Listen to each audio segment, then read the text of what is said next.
नमस्कार। प्रतिध्वनि में आपका स्वागत है।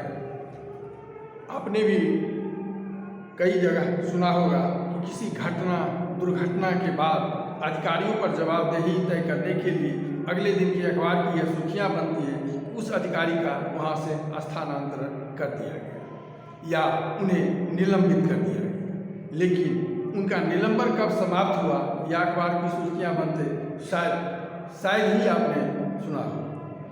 पिछले दिनों जब एक राजनयिक के पॉडकास्ट में सुनी गई बातें आपसे साझा कर रहा था, उसके बाद एक आध मित्र से चर्चा हुई। मैंने तो अपने ही जीवन में घटी एक घटना याद आ गई। जब हम पढ़ते थे, इंटरमीडिएट में थे, हमारे एक मित्र, उनके एक संबंधी दारोगा थे। अखबार में सुर्खी छोटी सी खबर आई, उन्हें निलंबित कर दिया गया है। मैंने मित्र को बताया, उन्होंने कहा चलो उनके पास जाकर संवेदना व्यक्त करते हैं। हम दोनों वहाँ गए। हमारे मित्र ने अपनी संवेदना व्यक्त की तो उन्होंने वो मुस्कुराए, पीठ पर हाथ रखा, कहा आप बच्चे हैं, अभी नहीं समझेंगे।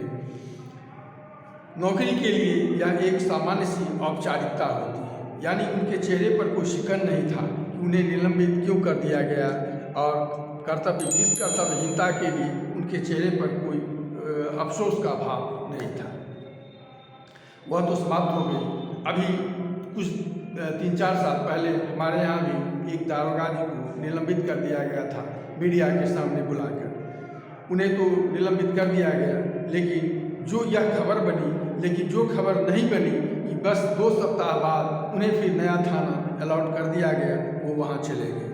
यानी इसी तरह स्थानांतरण भी होता है। वही कर्तव्यहीनता के लिए जब लोगों में आक्रोश होता है या अखबारों में आलोचना का भाव आता है, तो उक्त बड़े अधिकारी को वहाँ से स्थानांतरित कर दिया जाता है, ताकि लोगों का वह आक्रोश शांत हो जाए। तो यह होता है कर्तव्यहीनता के लिए, दंड के लिए नहीं, लोगों के आक्रोश को शांत करने के लिए यह प्रक्रिया हमारे व्यवस्था द्वारा बनाई जाती है। और जहाँ तक स्थानांतरण की बात है, तो स्थानांतरण तो कांग्रेस के ज़माने में होता था कि पदस्थापना के लिए मनमाने जगह की पदस्थापना जहाँ मोटी रकम कमाई के लिए होती हो, वहाँ स्थानांतरित होने के लिए एक मोटी रकम अपने से ऊपर के व्यवस्था के अधिकारियों को दी जाती थी, ताकि वहाँ वह उन्हें पदस्थापित कर सके जहाँ वह मनमानी कमाई कर सके। उस ज़माने में माया में यह मुख्य सुर्खी आवरण कथा के रूप में बताया गया था कि किस तरह बिहार और उत्तर प्रदेश जैसे राज्यों में मोटी रकम पदस्थापना के लिए की जाती है। यानी कहें तो हमारी व्यवस्था ने लोगों को भ्रमित करने के मात्र के लिए और अधिकारियों द्वारा मोटी कमाई के लिए निलंबन और पदस्थापना का यह नाटक किया जाता है।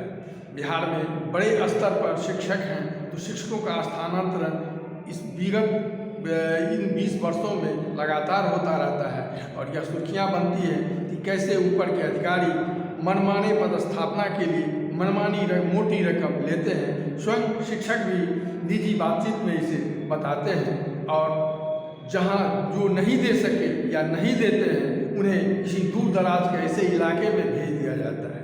तो पदस्थापना और निलंबन यह हमारे यहाँ कर्तव्यहीनता के लिए एक दंड की प्रक्रिया है, जो चंद दिनों के लिए लोगों को भ्रमित करने के लिए, उनके गुस्से को शांत करने के लिए की जाती है, न कहीं व्यवस्था में सुधार के लिए, ताकि लोगों को उचित और सम्मानजनक जीवन और न्याय मिल सके। लेकिन इस व्यवस्था में हम आप जी रहे हैं, और कब तक जिएंगे सोचिएगा ज़रूर कि कौन ताराधार आएगा और इस व्यवस्था को सुलझाएगा।